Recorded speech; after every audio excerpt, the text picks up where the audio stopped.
had grinned for 30 days, the waters fell back into the riverbeds, and the lords of the rivers slunk away back again to their homes.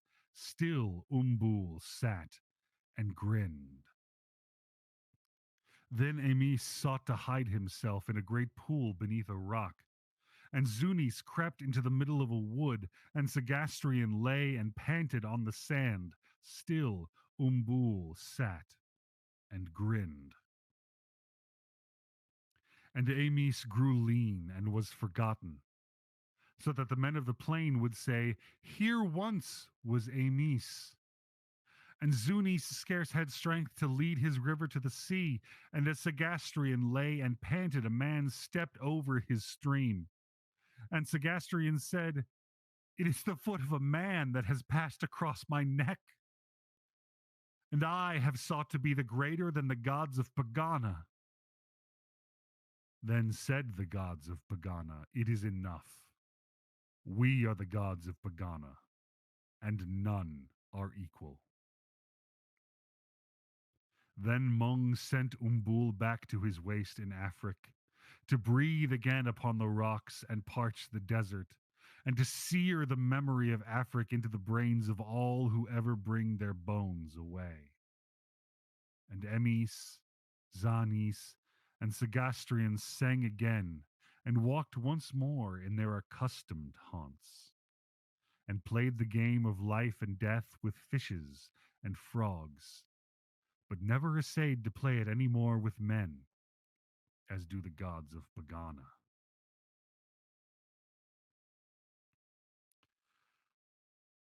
Of Dorajand, whose eyes regard the end. Oh, he's regarded the end of my whiskey. Oh well.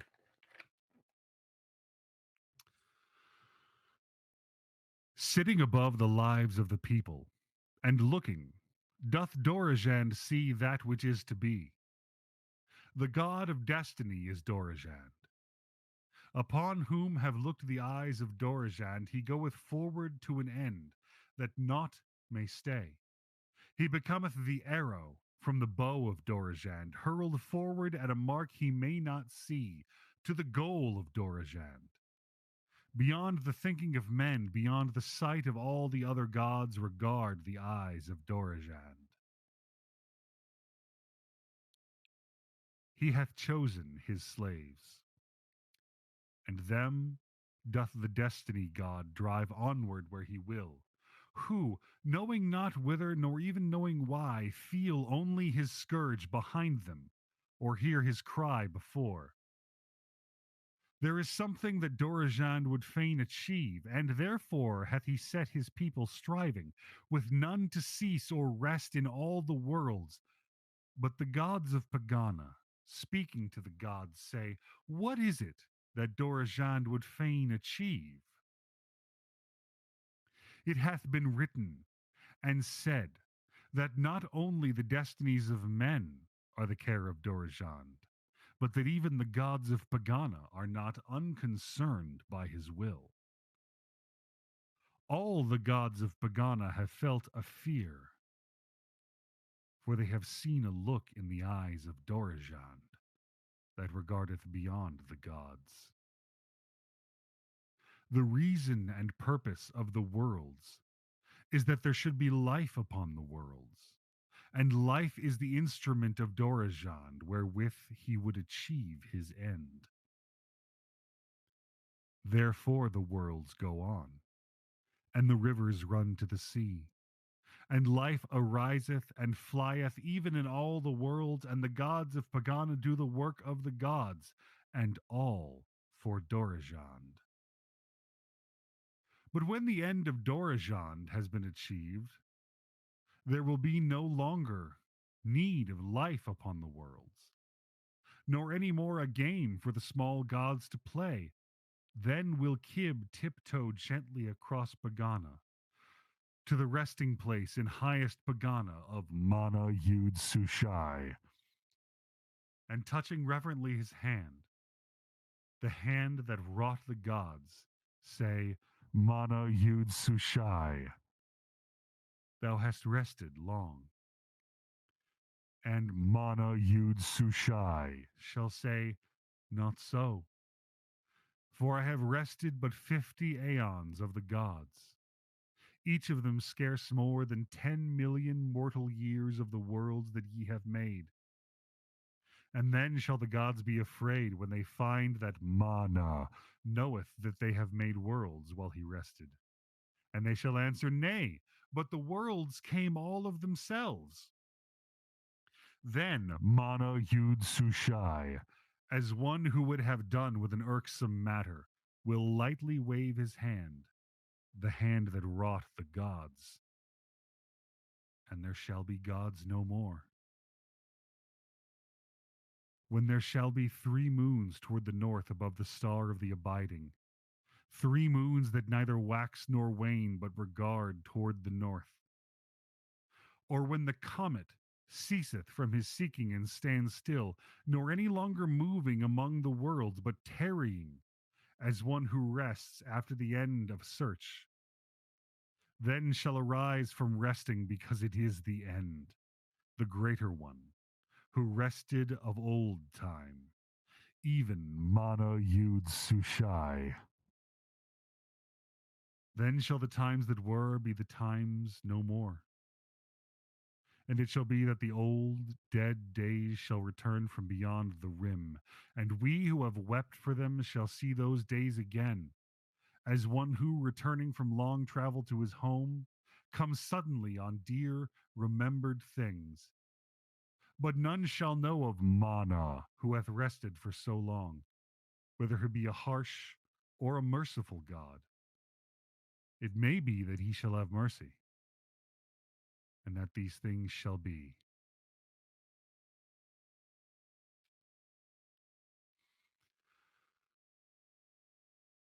In the eye of the waste, there lie 7 deserts beyond Bodrahan, which is the city of the caravan's end. None goeth beyond. In the first desert lie the tracks of mighty travelers outward from Bodrahan, and some returning. And in the second lie only outward tracks, and none return. The third is a desert untrodden by the feet of men. The fourth is a desert of sand, and the fifth is a desert of dust, and the sixth is a desert of stones, and the seventh is a desert of deserts. In the midst of the last of the deserts that lie beyond Bodrahan, in the center of the desert of deserts, standeth the image that hath been hewn of old out of the living hill whose name is Ronorada, the eye in the waste. And about the base of Ronorada is carved in mystic letters that are vaster than the beds of streams these words: to the God who knows. Now, beyond the second desert are no tracks, and there is no water in all the 7 deserts that lie beyond Bodrahan. Therefore came no man thither to hew that statue from the living hills, and Ranarada was wrought by the hands of gods. Men tell in Bodrahan, where the caravans end and all the drivers of the camels rest, how once the gods hewed Ranarada from the living hill, hammering all night long beyond the deserts. Moreover, they say that Ranarada is carved in the likeness of the god Hudrazai, who hath found the secret of Mana Yud Sushai, and knoweth the wherefore of the making of the gods. They say that Hudrazai stands all alone in Pegāna, and speaks to none, because he knows what is hidden from the gods. Therefore the gods have made his image in a lonely land as one who thinks and is silent. The eye in the waste. They say that Hudrazai had heard the murmurs of Mana Yud Sushai as he muttered to himself and gleaned the meaning and knew. and that he was the God of mirth and of abundant joy, but because from the moment of his knowing, a mirthless God, even as his image, which regards the deserts beyond the track of man. But the camel drivers, as they sit and listen to the tales of the old men in the marketplace of Bodrahan at evening, while the camels rest, say, if Hudrazai is so very wise and yet is sad, let us drink wine, and banish wisdom to the wastes that lie beyond Bodrahan. Therefore is there feasting and laughter all night long in the city where the caravans end. All this the camel drivers tell when the caravans come in from Bodrahan. But who shall credit tales that camel drivers have heard from aged men in so remote a city?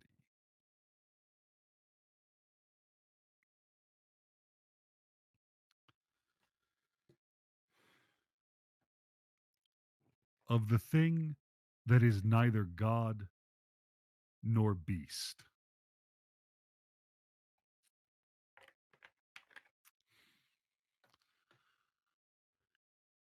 Seeing that wisdom is not in cities, nor happiness in wisdom, and because Yadin the prophet was doomed by the gods ere he was born to go in search of wisdom, he followed the caravans to Bodrahan. There, in the evening, when the camels rest, when the wind of the day ebbs out of the desert, sighing amid the palms its last farewells, and leaving the caravan still, he sent his prayers with the wind to drift into the desert, calling to Hudrazai. And down the wind his prayer went calling, why do the gods endure and play their game with men? Why doth not Skarl forsake his drumming, and Mana cease to rest? And the echo of seven deserts answered, who knows? Who knows? But out in the waste, beyond the seven deserts, where Ranorada looms enormous in the dusk at evening, his prayer was heard. And from the rim of the waste whither had gone his prayer came three flamingos flying, and their voices said, going south, going south, at every stroke of their wings. But as they passed by the prophet, they seemed so cool and free, and the desert so blinding and hot that he stretched up his arms toward them. Then it seemed happy to fly and pleasant to follow behind the great white wings. And he was with the three flamingos up in the cool above the desert, and their voices cried before him, going south, going south. And the desert below him mumbled, who knows? Who knows? Sometimes the earth stretched up toward them with peaks of mountains. Sometimes it fell away in steep ravines. Blue rivers sang to them as they passed above them, or very faintly came the song of breezes in lone orchards. And far away the sea sang mighty dirges of old forsaken isles. But it seemed that in all the world there was nothing, only to be going south. It seemed that somewhere the south was calling to her own, and that they were going south. But when the prophet saw that they had passed above the edge of the world, and that far away to the north of them lay the moon, he perceived that he was following no mortal birds, but some strange messengers of Hudrazai, whose nest had lain in one of Pegāna's vales below the mountains, whereon sit the gods. Still they went south, passing by all the worlds and leaving them to the north, till only Araxes, Zadras, and Heraglion lay still to the south of them, where the great Ingazi seemed only a point of light, and Yo and Mindo could be seen no more. Still they went south, till they passed below the south and came to the rim of the worlds. There, there is neither south, nor east, nor west, but only north and beyond. There is only north of it where lie the worlds, and beyond it where lies the silence, and the rim is a mass of rocks that were never used by the gods when they made the worlds. And on it sat Tragul. Trogul is the thing that is neither god nor beast, who neither howls nor breathes, only it turns over the leaves of a great book, black and white, black and white forever until the end. And all that is to be written in the book is also all that was. When it turneth a black page, it is night, and when it turneth a white page, it is day. Because it is written that there are gods, there are the gods. Also, there is writing about thee and me, until the page where our names no more are written. Then, as the prophet watched, it, Trogul, turned a page, a black one, and night was over, and day shone on the worlds. Trogul is the thing that men in many countries have called by many names. It is the thing that sits behind the gods, whose book is the scheme of things. But when Yadin saw that old remembered days were hidden away with the part that it had turned, and knew that upon one whose name is written no more the last page had turned forever 1,000 pages back, then did he utter his prayer. In the fact of Trugul, who only turns pages and never answers prayer. He prayed in the face of Trugul, only turn back thy pages to the name of one which is writ no more, and far away upon a place named earth shall rise the prayers of a little people that acclaim the name of Trugul, for there is indeed a far off place called earth where men shall pray to Trugul. Then spake Trugul, who turns the pages and never answers prayer.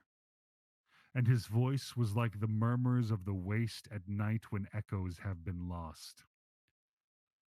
Though the whirlwind of the south should tug with his claws at a page that hath been turned, yet shall not he be able to ever turn it back. Then, because of words in the book that said that it should be so, Yadin found himself lying in the desert where one gave him water, and afterwards carried him on a camel into Bodrahan. There some said that he had but dreamed, when thirst seized him while he wandered among the rocks in the desert. But certain aged men of Bodrahan say that indeed there sitteth somewhere a thing that is called Tragul, that is neither god nor beast, that turneth the leaves of a book, black and white, black and white, until he come to the words, My Dune Ijan, which means the end forever, and book and gods and worlds shall be no more.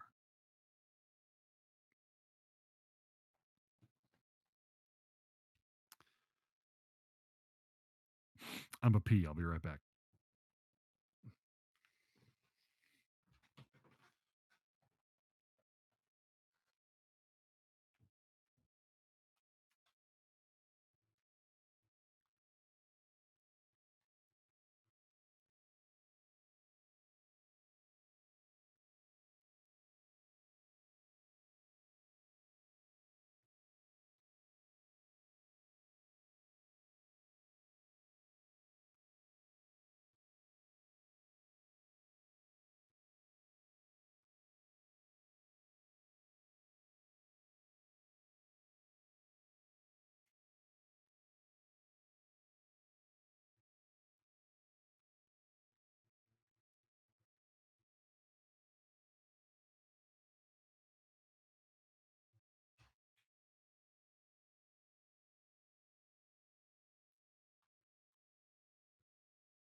Yonath the prophet. Yonath was the first among prophets who uttered unto men. These are the words of Yonath, the first among all prophets. There be gods upon Pegāna. Upon a night I slept, and in my sleep Pegāna came very near, and Pegāna was full of gods. I saw the gods beside me as one might see wanted things. Only I saw not Mana Yud Sushai. And in that hour, in the hour of my sleep, I knew. And the end and the beginning of my knowing, and all of my knowing that there was this, that man knoweth not. Seek thou to find at night the utter edge of the darkness, or seek to find the birthplace of the rainbow where he leapeth upward from the hills, only seek not concerning the wherefore of the making of the gods. The gods have set a brightness upon the farther side of things to come, that they may appear more felicitous to men than the things that are. To the gods, the things to come are but as the things that are, and nothing altereth in Pegāna. The gods, although not merciful, are not ferocious gods. They are the destroyers of the days that were, but they set a glory about the days to be. Men must endure the days that are, but the gods have left him his ignorance as a solace. Seek not to know. Thy seeking will weary thee, and thou wilt return much worn, to rest at last about the place from whence thou settest out upon thy seeking. Seek not to know. Even I, Yonath, the oldest prophet, burdened with the wisdom of great years and worn with seeking, I know only that men knoweth not. Once I set out seeking to know all things. Now I know one thing only, and soon the years will carry me away. The path of my seeking, that leadeth to seeking again, must be trodden by very many more when Yonath is no longer even Yonath. Set not thy foot upon my path. Seek not to know. These be the words of Yonath.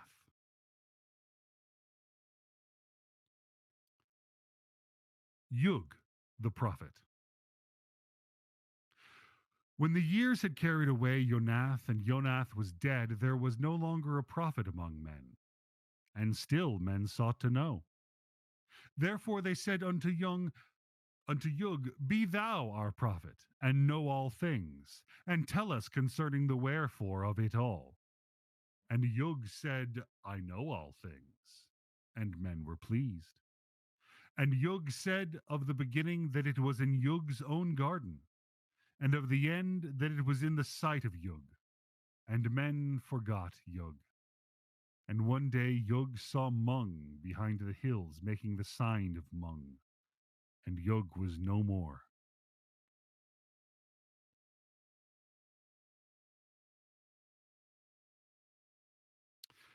Elrihith Hotep the prophet. When Yug was Yug no more, men said unto Alhireth Hotep, Be thou our prophet, and be as wise as Yug. And Elrihith Hotep said, I am as wise as Yug. And men were very glad. And Elrihith Hotep said of life and death, These be the affairs of Elrihith Hotep. And men brought gifts to him. One day Alritheth Hotep wrote in a book, Alritheth Hotep knoweth all things, for he hath spoken with Mung. And Mung stepped from behind him, making the sign of Mung, saying, Knowest thou all things, then, Alhireth Hotep? And Alhireth Hotep became among the things that were. Kabok, the prophet. When Alhireth Hotep was among the things that were, And still men sought to know. They said unto Kabok, Be thou as wise as was Alhireth Hotep. And Kabok grew wise in his own sight and in the sight of men. And Kabok said, Mung maketh his signs against men, or withholdeth it by the advice of Kabok. And he said unto one, Thou hast sinned against Kabok, therefore will Mung make the sign of Mung against thee.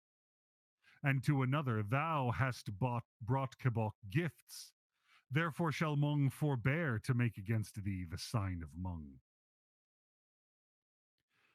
One night, as Kabok fattened upon the gifts that men had brought him, he heard the tread of Mung treading in the garden of Kabok about his house at night.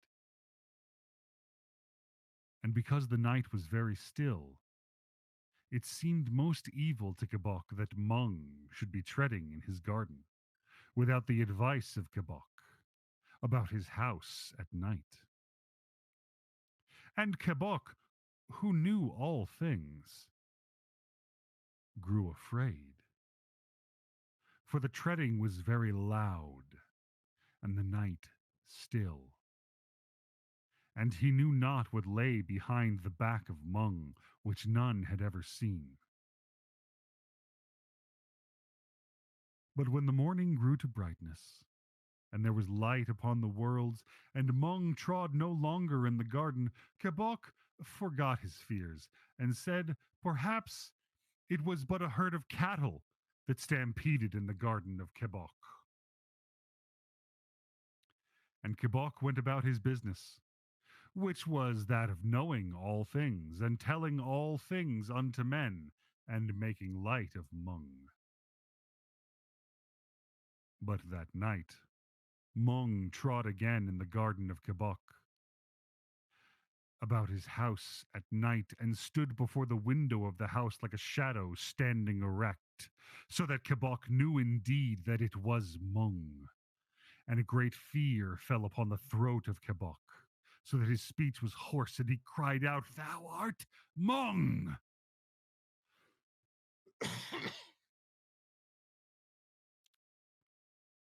And Mung slightly inclined his head, and went on to tread in the garden of Kabok about his house at night. And Kabok lay and listened with horror in his heart.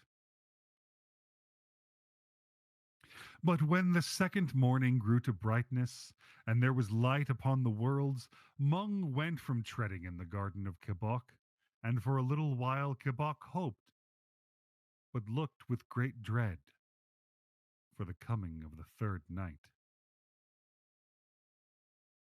And when the third night was come, and the bat had gone to his home, and the wind had sank, the night was very still. And Kabok lay and listened, to whom the wings of the night flew very slow. But ere night met the morning upon the highway between Pegāna and the worlds, there came the tread of Mung in the garden of Kabok toward Kabok's door. And Kabok fled out of his house as flees a hunted beast, and flung himself before Mung, and Mung made the sign of Mung, pointing towards the end. And the fears of Kabok had rest from troubling Kabok any more, for they and he were among accomplished things.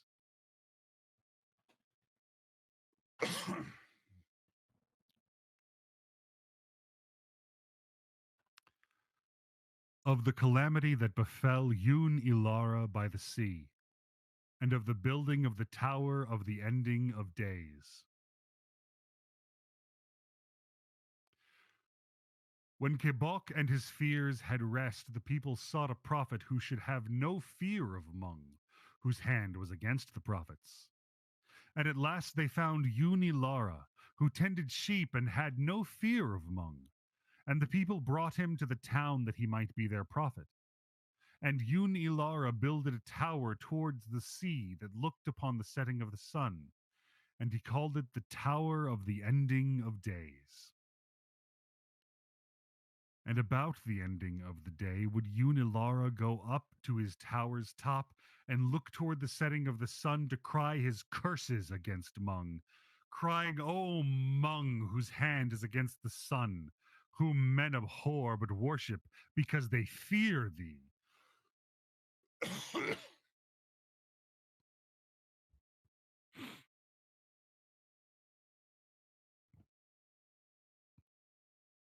I lost my place. There we are.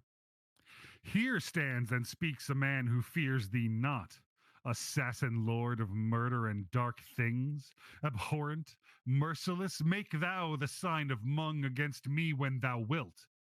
But until silence settles upon my lips because of the sign of Mung, I will curse Mung to his face. And the people in the street below would gaze up with wonder toward Unilara, who had no fear of Mung, and brought him gifts.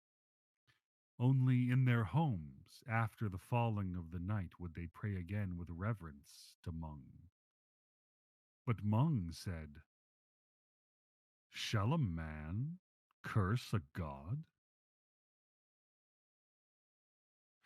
And still Mung came not nigh to Unilara as he cried his curses against Mung from his tower towards the sea. And Sish throughout the worlds hurled time away, and slew the hours that had served him well, and called up more out of the timeless waste that lieth beyond the worlds, and drave them forth to assail all things.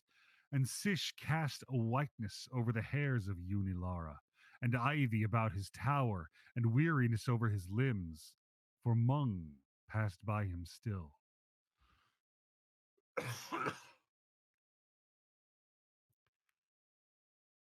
And when Sish became a god less durable to Unilara than ever Mung hath been, he ceased at last to cry from his tower's top his curses against Mung whenever the sun went down, till there came the day when weariness of the gift of Kib fell heavily upon Unilara.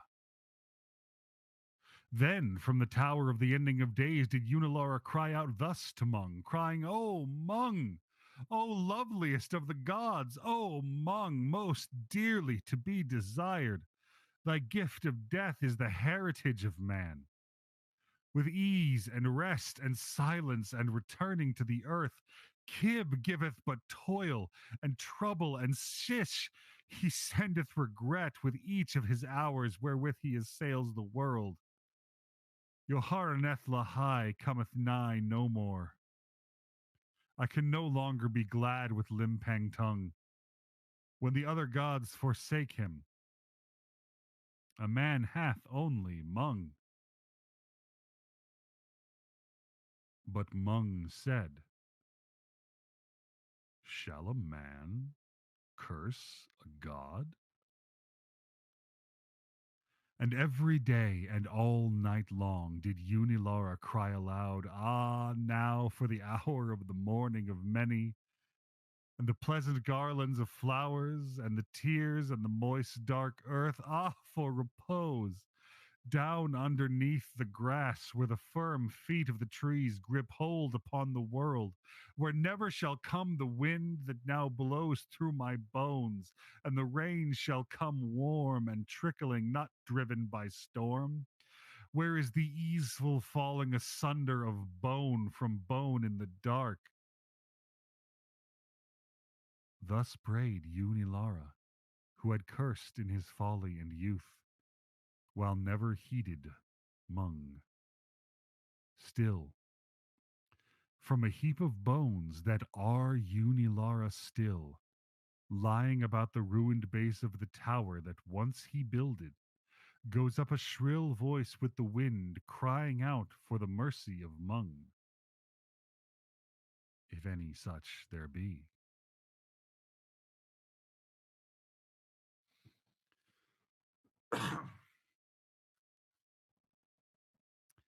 Of how the gods whelmed Sidif. There was dole in the valley of Sidif. For 3 years there had been pestilence, and in the last of the three, famine. Moreover, there was imminence of war. Throughout all Sidith, men died night and day within the temple of all gods save one, for none may pray to Mana Yud Sushai. Did the priests of the gods pray hard? For they said, for a long while a man may hear the droning of little insects, and yet not be aware that he hath heard them. So may the gods not hear our prayers at first, until they had been very oft repeated. But when your praying has troubled the silence long, it may be that some god, as he strolls in Pegāna's glades, may come on one of our lost prayers, that flutters like a butterfly tossed in the storm. When all its wings are broken, then, if the gods be merciful, they may ease our fears in Sidith, or else they may crush us, being petulant gods, and so shall we see trouble in Sidith no longer, with its pestilence and dearth and fears of war. But in the fourth year of the pestilence, and in the second year of the famine, and while still there was imminence of war, came all the people of Sidith to the door of the temple of all gods save one, where none may enter but the priest, and only leave gifts and go. And there the people cried out, O high prophet of all the gods save one, priest of Kib, priest of Sish, and priest of Mung, teller of the mysteries of Dorajand, receiver of the gifts of the people, and Lord of prayer, what doest thou within the temple of all gods save one? And Arbrin Hadith, who was the high prophet, answered, I pray for all the people. But the people answered, O high prophet of all the gods, save one, priest of Kib, priest of Sish, and priest of Mung, teller of the mysteries of Dorajand, receiver of the gifts of the people, and Lord of prayer. For 4 long years hast thou prayed with the priests of all thine order, while we brought ye gifts and died. Now, therefore, since they have not heard thee in 4 grim years, thou must go and carry to their faces the prayers of the people of Sidith, when they go to drive the thunder to his pasture upon the mountain Agrinon. Or else thou shalt no longer be gifts upon thy temple door, whenever falls the dew, and thou and thine order may fatten.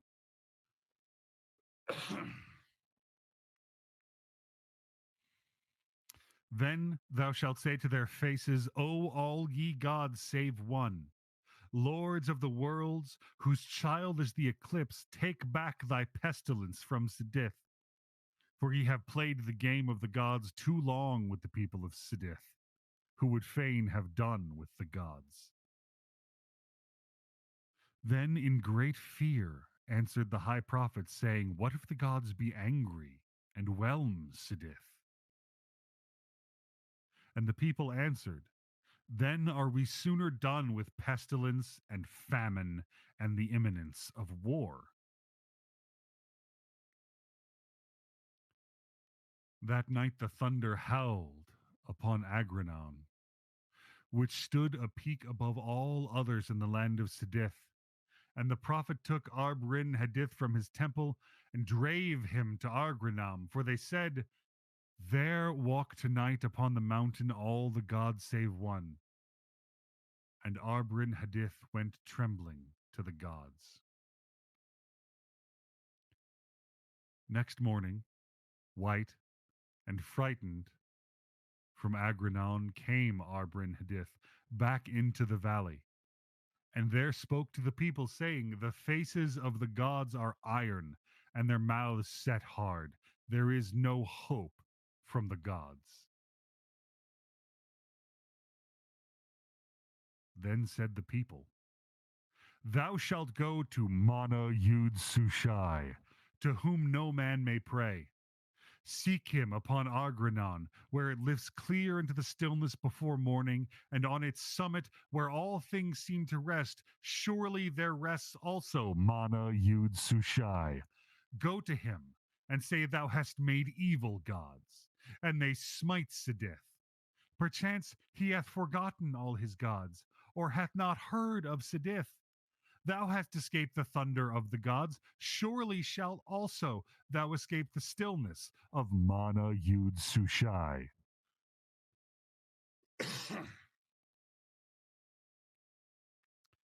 Upon a morning, when the sky and lakes were clear and the world still, and Agrinon was stiller than the world, Arbrin Hadith crept in fear toward the slopes of Agrinon because the people were urgent. All that day men saw him climbing. At night he rested near the top, but ere the morning of the day that followed, such as rose early saw him in the silence, a speck against the blue, stretch up his arms upon the summit to Mana Yud Sushai. Then instantly they saw him not, nor was he ever seen of men again who had dared to trouble the stillness of Mana Yud Sushai. Such as now speak of Sidith tell of a fierce and potent tribe that smote away a people in a valley enfeebled by pestilence, where stood a temple to all the gods save one, in which was no high priest.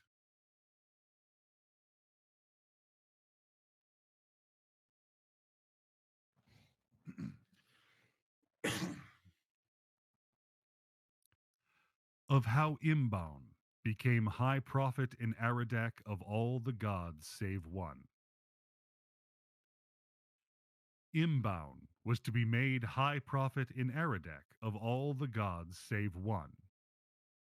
From Ardra, Rudra, and the lands beyond came all high prophets of the earth, to the temple in Aradak of all the gods save one. And then they told Imbaum how the secret of things was upon the summit of the dome of the Hall of Night, but faintly writ and in an unknown tongue. Midway in the night, between the setting and the rising sun, they led Imbaum into the hall of night and said to him, chanting together, Imbaun, Imbaun, Imbaun, look up to the roof, where is writ the secret of things, but faintly and in an unknown tongue. And Imbaun looked up. But darkness was so deep within the hall of night that Imbound saw not even the high prophets who came from Ardra, Rudra, and the lands beyond, nor saw he aught in the hall of night at all. Then called the high prophets, What seest thou, Imbound? And Imbound said, I see naught. Then called the high priest, What knowest thou, Imbound? And Imbound said, I know not. Then spake the high priest of Eld of all the gods save one, who is first on earth of prophets. O Imbaun, we have all looked upwards in the hall of night toward the secret of things, and ever it was dark, and the secret faint and in an unknown tongue. And now thou knowest what all high prophets know. And Imbaun answered, I know. So Imbound became high prophet in Aradak of all the gods save one, and prayed for all the people, who knew not that there was darkness in the hall of night, or that the secret was writ faint and in an unknown tongue. These are the words of Imbound that he wrote in a book that all the people might know. In the 20th night of the 900th moon, as night came upon the valley, I performed mystic rites of each of the gods in the temple, as is my wont, lest any of the gods should grow angry in the night and whelm us while we slept. And as I uttered the last of certain secret words, I fell asleep in the temple, for I was weary, with my head against the altar of Dorajand. Then, in the stillness, as I slept, There entered Dorajand by the temple door in the guise of a man, and touched me on the shoulder, and I awoke. But then I saw that his eyes shone blue, and lit the whole of the temple. I knew that he was a god, though he came in mortal guise. And Dorajand said, Prophet of Dorajand, behold that the people may know. And he showed me the paths of Sish, stretching far down into the future time. Then he bade me arise and follow whither he pointed, speaking no words, but commanding with his eyes. Therefore, upon the 20th night of the 900th moon, I walk with Dorijan adown the paths of Sish into future time. And ever beside the way did men slay men, and the sum of their slaying was greater than the slaying of the pestilence of any of the evils of the gods. And cities arose and shed their houses in dust, and ever the desert returned again to its own, and covered over and hid the last of all that had troubled its repose. And still men slew men. And I came at last to a time when men set their yoke no longer upon beasts, but made them beasts of iron. And after that did men slay men with mists.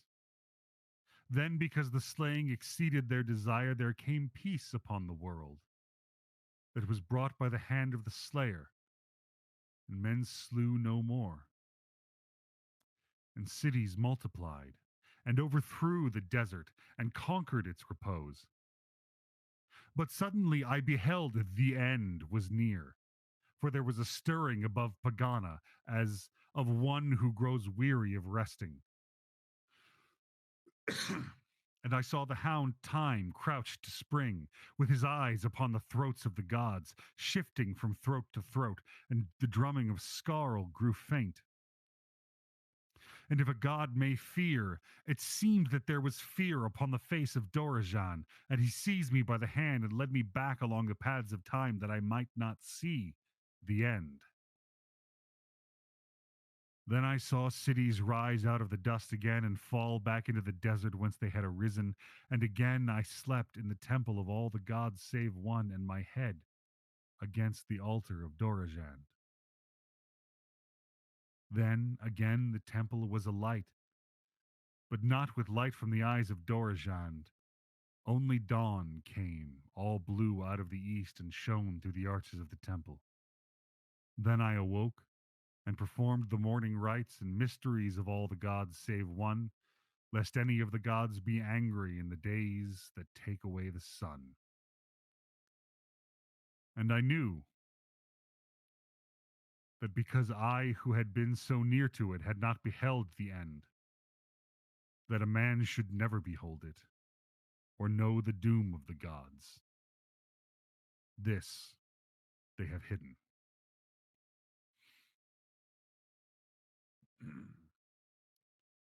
Of how Imbaun met Zodrak.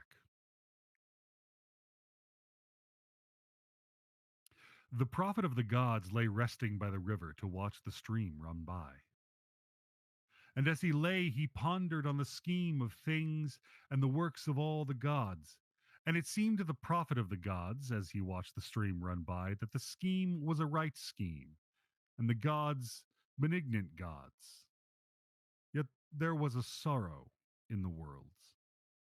It seemed that Kib was bountiful, that Mung calmed all who suffer, that Sish dealt not too harshly with the hours, and that all the gods were good, yet there was sorrow in the worlds.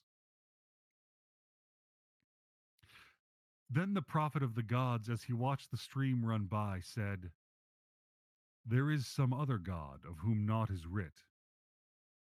And suddenly the prophet was aware of an old man who bemoaned beside the river, crying, Alas! Alas!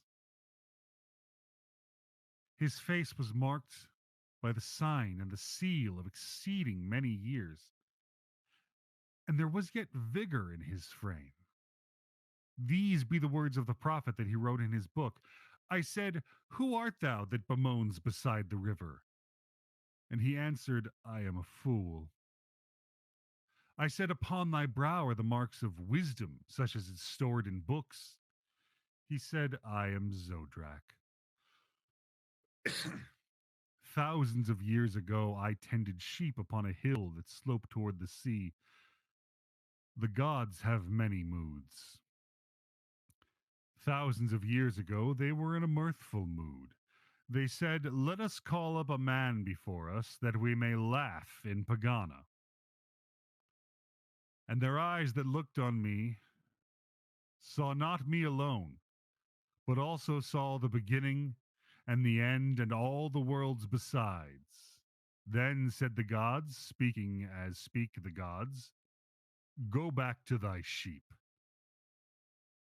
But I, who am a fool, had heard it said on earth that whoso seeketh the gods upon Pegāna becometh as gods, if so he demanded to their faces, who may not slay him who hath looked them in the eyes. And I, the fool, said, I have looked in the eyes of the gods, and I demand what a man may demand of the gods when he hath seen them in Pegāna. And the gods inclined their heads, and Hudrasai said, it is the law of the gods. And I, who was only a shepherd, how could I know? I said, I will make men rich. And the gods said, what is rich? And I said, I will send them love. And the gods said, what is love? And I sent gold into the worlds, and alas, I sent with it poverty and strife. And I sent love into the worlds, and with it grief. And now I have mixed gold and love most woefully together, and I can never remedy what I have done, for the deeds of the gods are done, and nothing may undo them. Then I said, I will give men wisdom, that they may be glad. And those who got my wisdom found that they knew nothing, and from having been happy, became glad no more. And I, who would make men happy, have made them sad, and I have spoiled the beautiful scheme of the gods. And now my hand is forever on the handle of their plow. I was only a shepherd. And how should I have known? Now I come to thee as thou restest by the river to ask thee thy forgiveness, for I would fain have the forgiveness of a man. And I answered, Lord of seven skies, whose children are the storms, shall a man forgive a god? And he answered, men have sinned not against the gods, as the gods have sinned against men since I came into their councils. And I, a prophet, answered, O Lord of seven skies, whose plaything is the thunder, thou art amongst the gods. What need hast thou for words from any man? He said, indeed, I am amongst the gods, who speak to me as they speak to other gods. Yet there always is a smile about their mouths, and a look in their eyes that saith, Thou wert a man. I said, O Lord of seven skies, about whose feet the worlds are as drifted sand, because thou biddest me, I, a man, forgive thee. And he answered,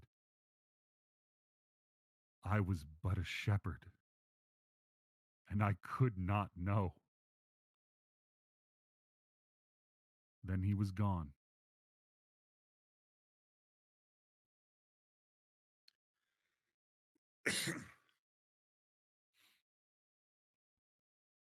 Pegāna.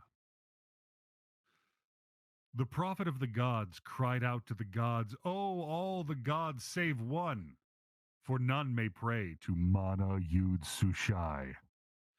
Where shall the life of a man abide when Mung hath made against his body the sign of Mung? For the people with whom ye play have sought to know. But the gods answered, speaking through the mist.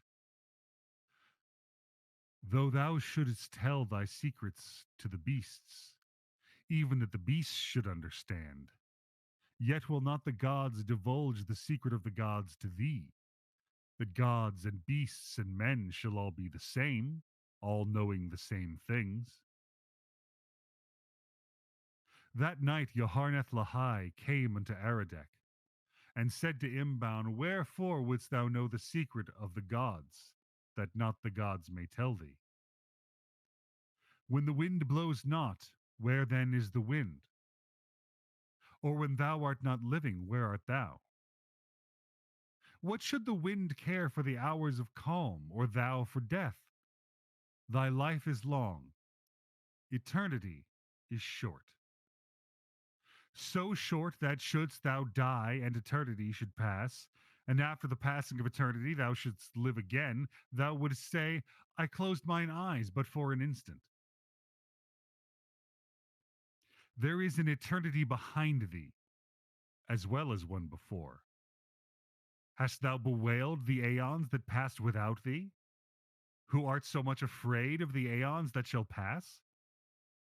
Then said the prophet, how shall I tell the people that the gods have not spoken, and their prophet doth not know? For then I should be prophet no longer, and another would take the people's gifts instead of me. Then said Imbound to the people, the gods have spoken, saying, O Imbound, O prophet, it is as the people believe, whose wisdom hath discovered the secret of the gods. And the people, when they die, shall come to Pegāna, and there live with the gods, and there have pleasure without toil. And Pegāna is a place all white with the peaks of mountains, on each of them a god. And the people shall lie upon the slopes of the mountains, each under the god that he hath worshipped most when his lot was in the worlds, and there shall music beyond thy dreaming come drifting through the scent of all the orchards of the worlds. And somewhere, someone singing an old song that shall be as a half remembered thing. And there shall be gardens that have always sunlight, and streams that are lost in no sea beneath skies forever blue. And there shall be no rain, nor no regrets. Only the roses that in highest Pegāna have achieved their prime shall shed their petals in showers at thy feet. And only far away on the forgotten earth shall voices drift up to thee that cheered thee in thy childhood about the gardens of thy youth. And if thou sighest for any memory of earth because thou hearest unforgotten voices, then will the gods send messengers on wings to soothe thee in Pegāna, saying to them, there one sigheth who hath remembered earth, and they shall make Pegāna more seductive for thee still, and they shall take thee by the hand and whisper in thine ear till the old voices are forgot. And besides, the flowers of Pegāna there shall have climbed by then until it hath reached to Pegāna the rose that clamored about the house where thou wast born. Thither also shall come the wandering echoes of all such music as charmed thee long ago. Moreover, as thou sittest on the orchard lawn that clothed Pegāna's mountains, as thou hearkenest to melodies that sways the souls of the gods, there shall stretch away far down beneath thee the great unhappy earth, till gazing from rapture upon sorrows, thou shalt be glad that thou wert dead. And from the three great mountains that stand aloof over all the others, Grimbol, Zebul, and Tehergabol, shall blow the wind of the morning and the wind of all the day, borne upon the wings of all the butterflies that have died upon the worlds to cool the gods of Pegāna. Far though Pegāna Far through Pegāna, a silvery fountain, lured upward by the gods from the central sea, shall fling its waters aloft, and over the highest of Pegāna's peaks, above Trehogabahul, shall burst into gleaming mists to cover highest Pegāna, and make a curtain about the resting place of Mana Yud Sushai. Alone, still and remote below the base of one of the inner mountains, lieth a great blue pool, Whoever looketh down into its waters may behold all his life that was upon the worlds and all the deeds he hath done. None walk by the pool, and none regard its depths, for all in Pegāna have suffered, and all have sinned some sin, and it lieth in the pool. And there is no darkness in Pegāna, for when night hath conquered the sun, and stilled the worlds, and turned the white peaks of Pegāna into grey, then shine the blue eyes of the gods like sunlight on the sea, where each god sitteth upon the mountain. And at last, upon some afternoon, perhaps in summer, shall the gods say, speaking to the gods, what is the likeness of Mana Yud Sushai, and what the end? And then shall Mana Yud Sushai draw back with his hand the mists that cover his resting, saying, this is the face of Mana Yud Sushai, and this the end. Then said the people to the prophet, shall not black hills draw round in some forsaken land, to make a veil-wide cauldron wherein the molten rock shall seethe and roar, and where the crags of mountains shall be hurled upward to the surface and bubble and go down again, that there our enemies may boil forever? And the prophet answered, it is writ about the bases of Pegāna's mountains, upon which sit the gods. Thine enemies are forgiven.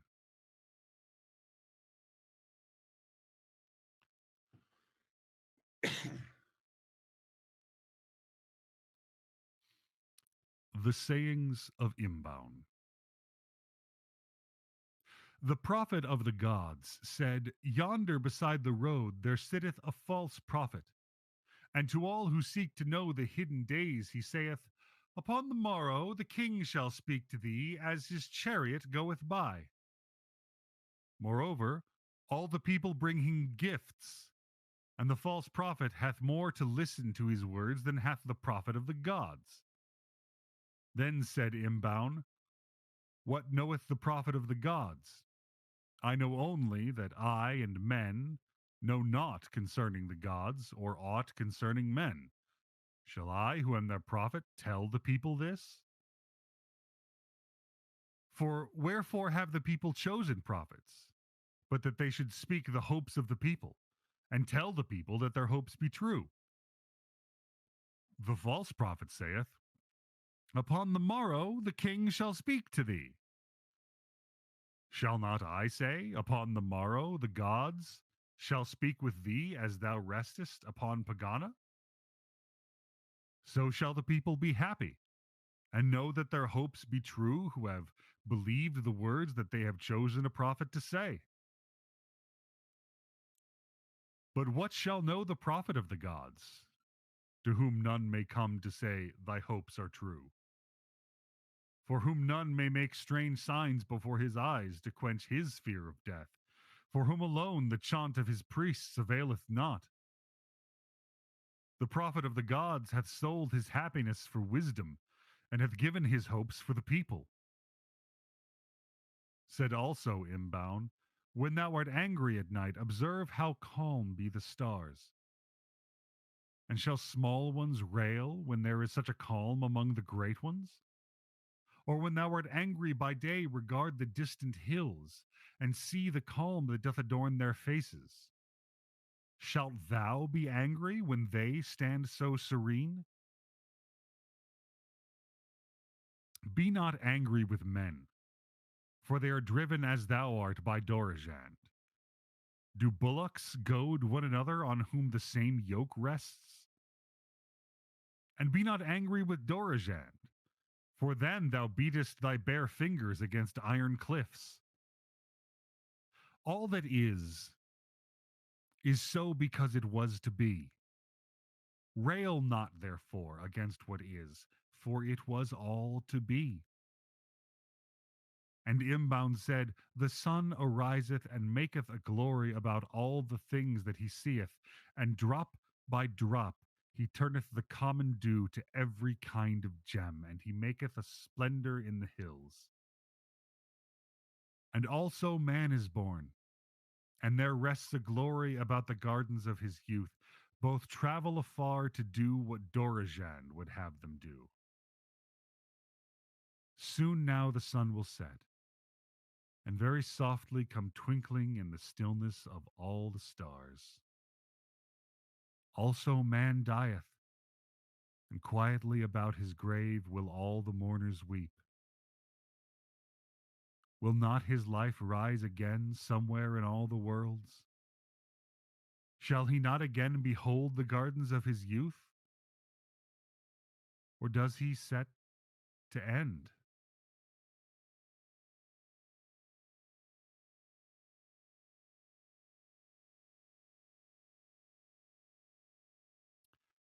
Of how Imbound spake of death to a king.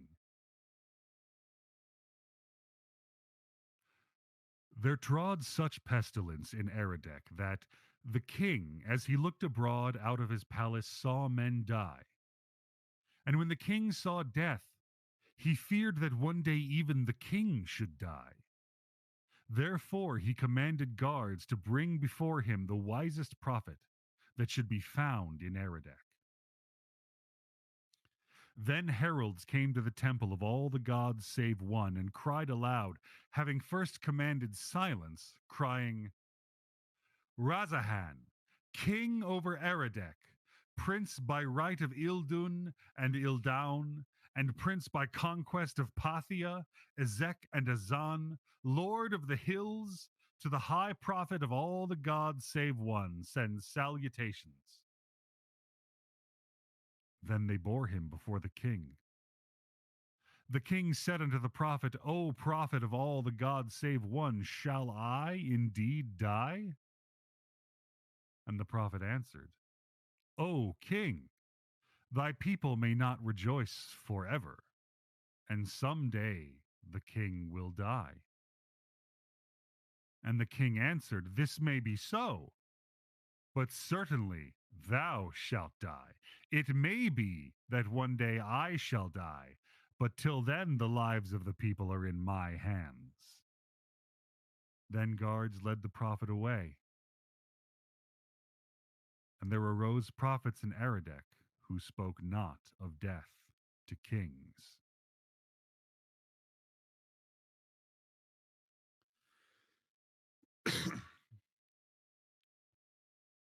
Of Ood. Men say that if thou comest to Sundari, beyond all the plains, and shalt climb to his summit, before thou art seized by the avalanche which sitteth always on his slopes, that then there lie before thee many peaks. And if thou shalt climb these and cross their valleys, of which there be 7, and also 7 peaks, thou shalt come at last to the land of forgotten hills, where amid many valleys and white snow there standeth the great temple of one God only. Therein is a dreaming prophet who doeth not, and a drowsy priesthood about him. These be the priests of Mana Yud Sushai. Within the temple it is forbidden to work. Also, it is forbidden to pray. Night differeth not from day within its doors.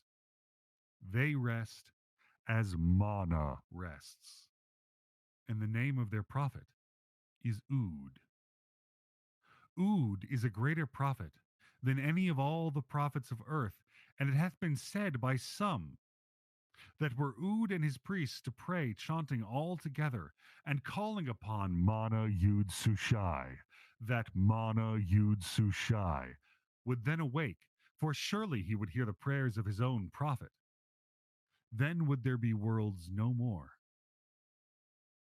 There is also another way to the land of forgotten hills, which is a smooth road and a straight, that lies through the heart of the mountains.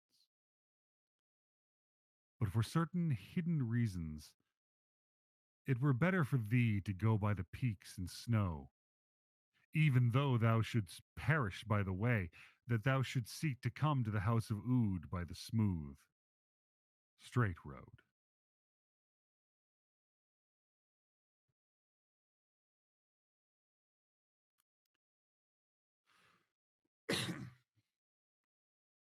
The river.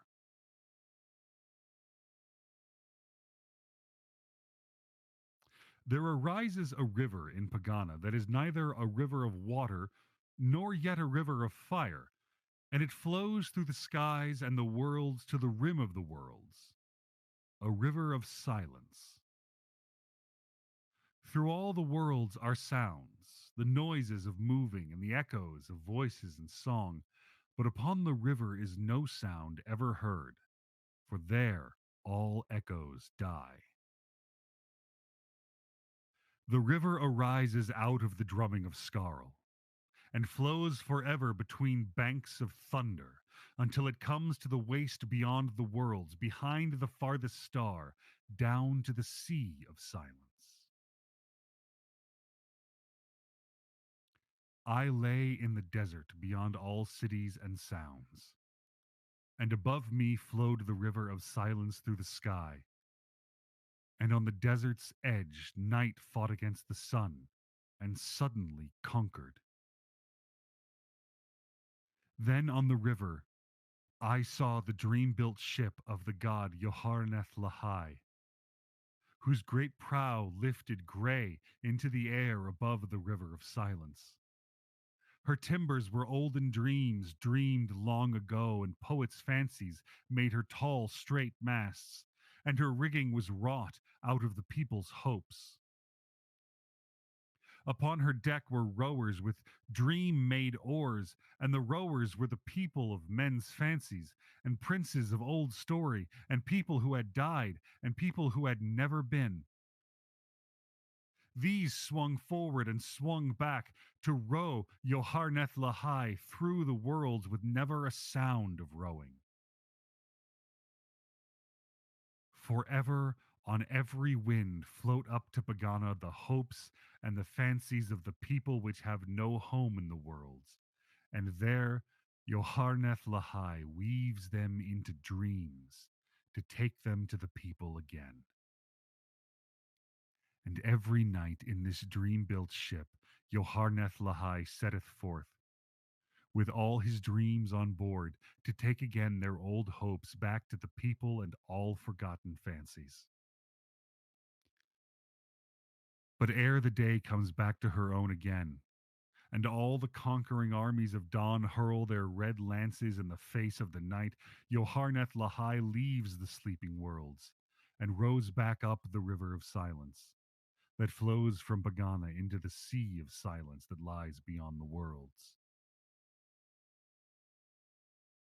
And the name of the river is Imrana, the river of silence. All they that be weary of the sound of cities and very tired of clamor creep down in the night time to Yoharneth Lahai's ship, and going aboard it among the dreams and the fancies of old times, lie down upon the deck and pass from sleeping to the river, while Mung, behind them, makes the sign of Mung, because they would have it so. And lying there upon the deck among their own remembered fancies and songs that were never sung, and they drift up Imrana ere the dawn, where the sound of the cities comes not, nor the voice of the thunder is heard, nor the midnight howl of pain as he gnaws at the bodies of men. And far away and forgotten bleat the small sorrows that trouble all the worlds. It hath been said that when Skarl ceases to drum, and Mana Yud Sushai awakes, and the gods of Pegāna know that it is the end, that then the gods will enter galleons of gold, and with dream-born rowers glide down Imrana, who knows whither or why, till they come where the river enters the silent sea. And shall there be gods of nothing, where nothing is, and never a sound shall come? And far away upon the river's banks shall bay their old hound, Time, that shall seek to rend his masters, while Mana Yud Sushai shall think some other plan concerning gods and worlds.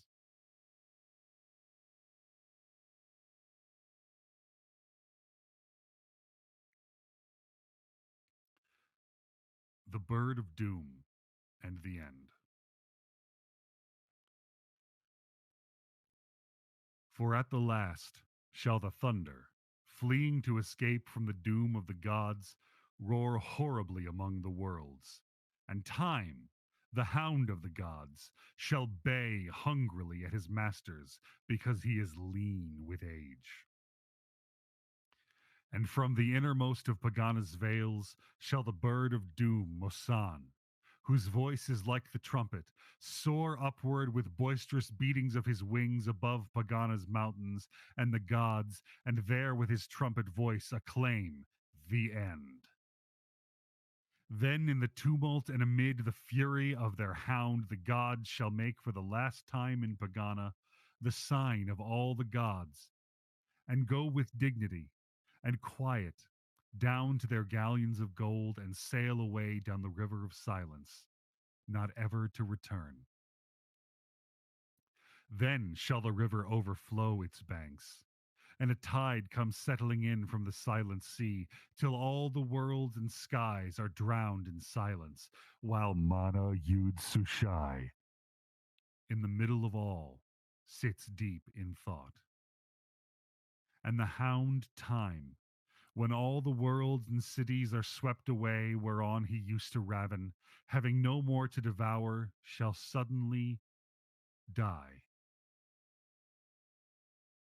But there are some that hold, and this is the heresy of the Cygoths, that when the gods go down at last into their galleons of gold, Mung shall turn alone, and setting his back against Trehegable, and wielding the sword of severing, which is called death, shall fight out his last with the hound of Time, his empty scabbard sleep clattering loose beside him. There under Trehegable shall they fight alone when all the gods are gone. And the Cygoths say that for 2 days and nights the hound shall leer and snarl before the face of Mung, days and nights that shall be lit by neither sun nor moons, for these shall go dipping down the sky with all the worlds as the galleons glide away, because the gods that made them are gods no more.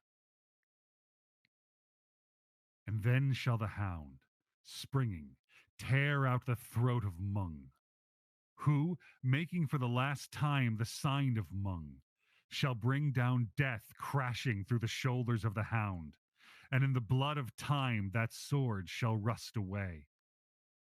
Then shall Mana Yud Sushai be alone, with neither death nor time,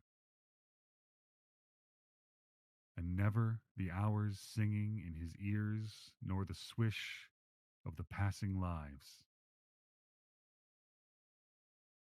But far away from Pegāna shall go the galleons of gold that bear the gods away, upon whose faces shall be utter calm,